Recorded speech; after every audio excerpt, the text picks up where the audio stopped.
There were omissions beyond your control last weekend as illness struck the camp. A break this week has perhaps come at the right time, but with the FA Cup this weekend, how are preparations going? Preparations going as well as can be expected. I think we're at a time of the year when illnesses and things do come along. I suppose from our perspective, we all wish that they could have happened 2 or 3 weeks ago when all them games were called off. Not been the case. So we've still got some bits around the camp. That's part and parcel of it, whether it be, like I say, injuries, suspension, illnesses in our situation, if you like. But in terms of where we're at, listen, this is a massively important game, a game that we're looking forward to, and we'll put a team out that we feel can win the game and progress us to the 4th round. And Sunday after the game, there'll be certainly no excuses in terms of where we are. We're, like I say, we're strong enough, we're deep enough with bodies to be able to go and win the game, and Walsall will be coming thinking the same thing. And the opportunity for one League Two side, if you like, to progress and be in that draw is a big opportunity, and hopefully we'll be the ones that take it. Aside from illness and just touching on the injury front, both Maka and Fraser are awaiting results of scans this week. Do you have any update on the pair, and is everyone else in relatively good shape ahead of the weekend? Yeah, we've a few little niggles, if you like, as you would expect, but we'll hope that the people that did have problems will be available for the game on Sunday. Those two definitely will be. Fraser's had a scan. He's looking probably, 6 weeks, I'd say, as a minimum. Not good news, not great news. Hence the reason we've obviously gone into the market and signed a player. Maka,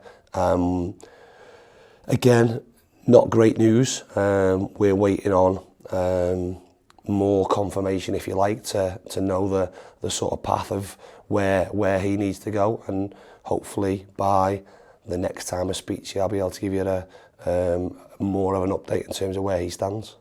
You touched on it there, having to alter plans in the transfer window, but how difficult is it going into a transfer window when targets are presumably identified weeks, if not months in advance, that injuries crop up last minute? Well, it's certainly better that the transfer window's open than being closed. So that's the positive. As I said, probably 2 months ago and moving forward to this point, we had areas in the team where we thought we need to strengthen and give ourselves a little bit more depth or a different type of profile, which we've done and we'll continue to work on. But what it does allow you to be at this point, allows you to be reactive at least. So again, in Fraser's scenario, being out for the length of time that he will be meant that we can bring Neil Byrne in as cover, if you like, and make sure we've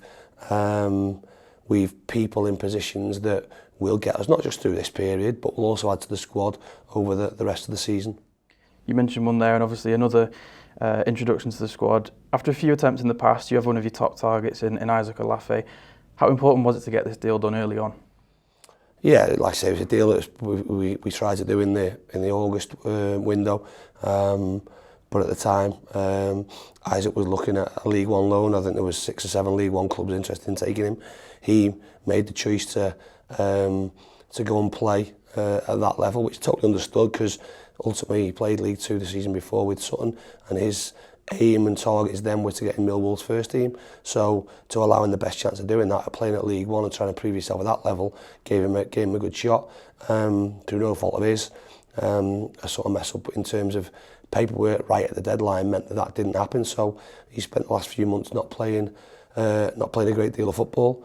Obviously, when the opportunity came to, or we thought that we were potentially in the race to sign him, it then becomes important from our perspective that he fits the profile of what we've been looking for and what we think will give it a different dimension in our squad.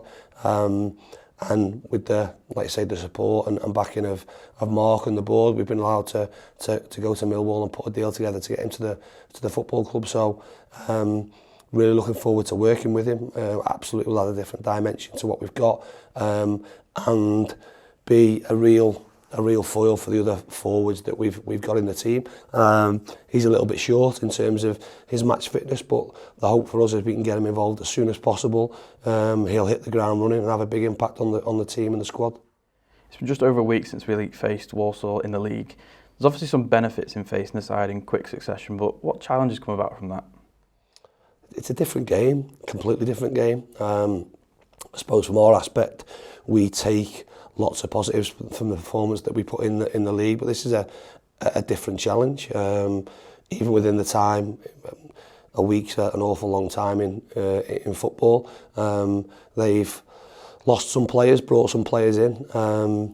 I've watched and will have looked at our game and will have looked to try and put things in place to make it a different outcome, whether that's in terms of individual performance or whether that's tactically tweaking things a little bit. So we've got to play the game as we will, as a fresh game, starting on a level playing field with a big prize at the end of it. And from our side of things, it's about, like I say, it's about improving, about, again, from a professional, a personal type of thing, putting or righting wrongs that were from New Year's Day, if you like, starting ourselves another run going, and that will hopefully result in us being in that fourth round draw and the potential of a really exciting tie. It was 2001 when Stockport County last reached the fourth round of the FA Cup, and how hard is it to not look beyond that third round tie and focus on one of the big results? Oh no, it's easy to not look beyond the third round tie.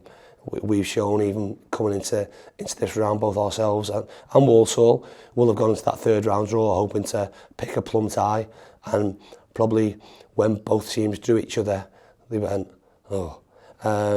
Because everyone will look and want a Tottenham away and a Man United away and a Man City away or Liverpool and one of the big Premier League teams. As much as from a footballing perspective they're daunting tasks, players want to play against the best players, want to go and play at the biggest stadiums and the best stadiums. But from a club perspective, one big tie in this competition can be massively beneficial, not just profile, but ultimately funding and finances.